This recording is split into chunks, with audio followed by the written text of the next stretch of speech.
Configuration Manager for Jira, or CMJ, can now transfer workflows between cloud instances that include changes made with Jira Miscellaneous Workflow Extensions, or JMWE, and JSU Automation Suite for Jira workflows.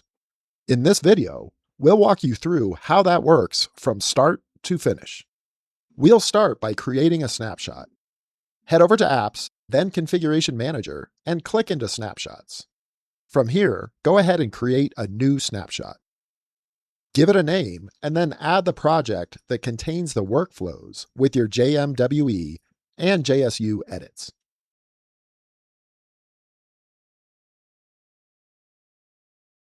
You'll also need to add a description to finish creating the snapshot.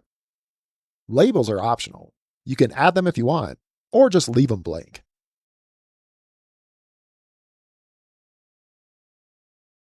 Once that's done, the snapshot now includes everything we need to transfer.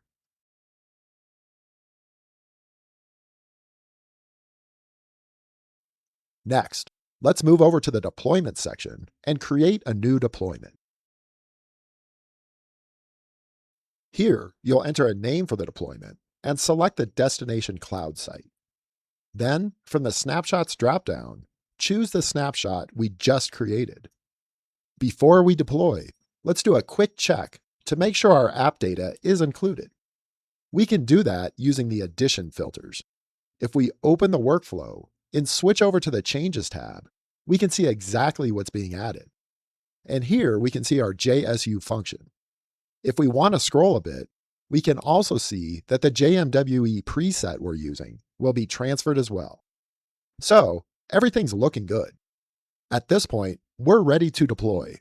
Go ahead and click Deploy Now. Once the deployment finishes, let's verify everything on the production environment.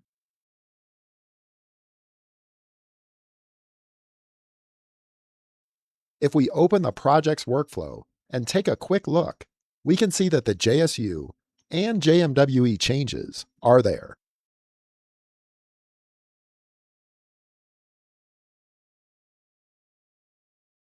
They've been transferred successfully and are working as expected in production.